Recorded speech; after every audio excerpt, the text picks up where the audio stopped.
नमस्कार. आजच्या व्हिडिओमध्ये बघायचं येतं 10वी गणित भाग 2 त्याच्यामधलं संकीर्ण प्रश्नसंग्रह 7 मधला प्रश्न क्रमांक 8वा. काय दिला? एका धातूच्या गोळ्याची त्रिज्या 9 सेंटीमीटर आहे. तो गोल वितळवून 4 मिमी व्यासाची धातूची तार काढली. ओके, तर ती तार दिसायला कशी आहे? वृत्तचित्ती आकारासारखी. तर ते तारेची लांबी किती मीटर असेल हे आपल्याला काढायचं आहे. सर्वप्रथम काय करूया, आपण प्रश्नामध्ये जेवढं काय दिलं तेवढं लिहून घेऊया. आता आपल्याला काय काय दिलं प्रश्नामध्ये? धातूच्या गोळ्यासाठी त्रिज्या r बरोबर 9 सेंटीमीटर एक दिला आहे. दुसरं काय दिलं आहे? ती तार कशी आहे? वृत्तचित्ती आकारासारखी, अशी लांबडी तार आहे, वृत्तचित्ती आकारासारखी. तर त्या आकार तारेसाठी व्यास किती आहे? व्यास दिला आहे d बरोबर 4 मिमी. ह्याला सेंटीमीटरमध्ये कन्वर्ट करावं लागणार आणि त्रिज्या काढावी लागेल. त्रिज्या व्यासाचे निम्मी असते. ओके, या व्यासावरून आपल्याला त्रिज्या काढावी लागेल. पहिलं व्यासचं हे जे मिमीमध्ये दिलं आहे ते सेंटीमीटरमध्ये कन्वर्ट केल्यानंतर ते आपल्याला त्रिज्या काढावी लागणार आणि त्याच्यानंतर तारेची लांबी h ही आपल्याला काढायची आहे. ओके, तर प्रश्न काय दिला त्यांनी? धातूच्या गोळ्याची त्रिज्या 9 सेंटीमीटर आहे. तो गोल वितळवून, म्हणजे पहिलं गोलाचं घनफळ काढावं लागेल, त्याच्यानंतर वृत्तचित्तीचे घनफळ, दोन्ही समान असणार आहे. ओके, तर पहिलं आपण काय करूया? गोळ्याचं घनफळ काढूया. गोळ्याच्या घनफळाचं सूत्र काय? धातूच्या गोळ्याचे घनफळ म्हणजे गोलाचे घनफळ, त्याचं सूत्र काय? 4/3 पाय r घन. ओके, 4/3. आता पायची किंमत काय करूया? नको घेऊया, किंवा घेतला तरी पण चालेल, पण नकोच घेऊया. त्रिज्या किती दिली आहे गोलाची? 9 सेंटीमीटर.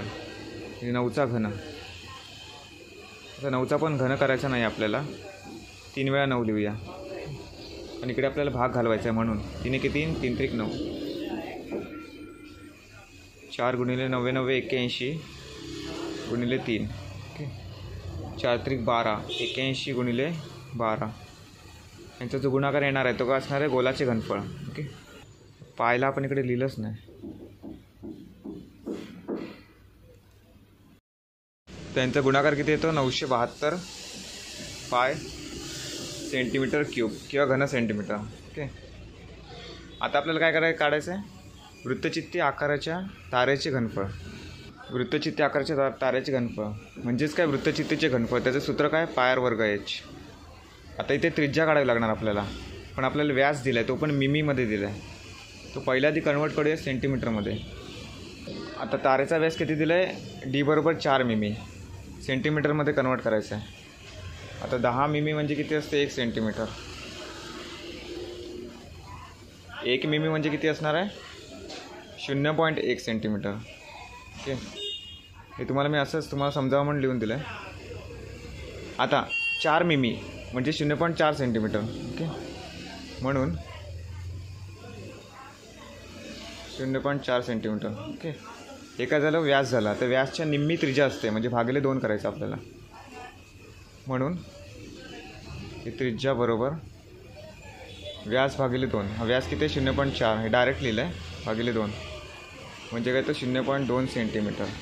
हे काय झाली? तारेची त्रिज्या. ओके, आता ही त्रिज्येची किंमत आपल्याला इथे या सूत्रामध्ये वापरूया. पाय r वर्ग h, वृत्तचित्ती आकाराच्या तारेच्या घनफळाच्या सूत्रामध्ये. ओके, सूत्र परत लिहिलेलं आहे. पाय r वर्ग h. पाय आपल्याला घ्यायचं नाही आहे. r किती आहे? 0.2चा वर्ग गुणिले h पण आपल्याला घ्यायचं नाही आहे, दिलं नाही आहे त्यांनी. 0.2चा वर्ग किती? 0.4 गुणिले पाय गुणिले h. हे डायरेक्ट लिहूया. 0.4 पाय h.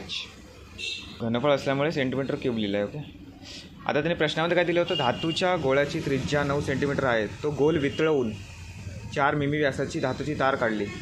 म्हणजे दोघांचं घनफळ सेमच आहे. म्हणून काय लिहिलं आहे? जे प्रश्नामध्ये काय दिलं आहे? जितकं गोळ्याचं घनफळ आहे तितकं तारेचं घनफळ आहे. गोळ्याचं घनफळ किती काढलं आपण? 972 पाय काढलं. तारेचं घनफळ किती काढलं? 0.4 पाय आणि h. आता आपल्याला ही h उंची काढायची आहे. उंची नाही, लांबी काढायची तारेची लांबी, आणि ती पण मीटरमध्ये काढायची. पहिली सेंटीमीटरमध्ये काढूया आणि मग ती कन्वर्ट करूया. ओके, आता हा पाय गेला, हा पाय गेला. 0.4ला इकडे नेऊया. बरोबर चिन्हाच्या या साईडला नेल्यानंतर काय होणार आहे? इकडे गुणिले, तिथे नेल्यानंतर होणार भागिले. जे h बरोबर 972 भागिले 0.4 असणार. तर दशांश चिन्ह काढायचं आहे, पण याला आपण 10ने गुणूया. याचा वर्ग किती येतो 0.04 येतो. ओके, तर दशांश चिन्ह काढायचं आहे. याला आपण 100ने गुणूया. ओके, 0.2चा वर्ग नेहमी 0.04 असतो. मगाशी 1 शून्य द्यायचा राहिला होता. तर आपण काय करूया, 100ने गुणूया म्हणजे दशांश चिन्ह निघेल. 100ने गुणल्यानंतर काय येणार आहे 97,200 भागिले 4. ओके, त्यांचा भागाकार करायचा आहे. किती येणार भागाकारांचा 24,300 सेंटीमीटर. ओके, पण आपल्याला त्यांनी प्रश्नामध्ये काय विचारलं आहे, लांबी मीटरमध्ये किती येईल. ओके, आता मीटरमध्ये कन्वर्ट करावं लागेल. त्यासाठी आपल्याला माहिती पाहिजे 1 मीटर म्हणजे किती सेंटीमीटर असतं. ते 1 मीटर बरोबर 100 सेंटीमीटर असतं. ओके, म्हणजे आपल्याला 100ने भागलं याला तर मीटरमध्ये कन्वर्ट होईल. ओके, म्हणून 24,300 भागिले 100 सेंटीमीटर. हा शून्य गेला, हा शून्य गेला, हा शून्य गेला, हा शून्य गेला, 243 मीटर. ओके, म्हणजे वृत्तचित्र आकारच्या तारेची लांबी किती आली 243 मीटर. ओके, धन्यवाद.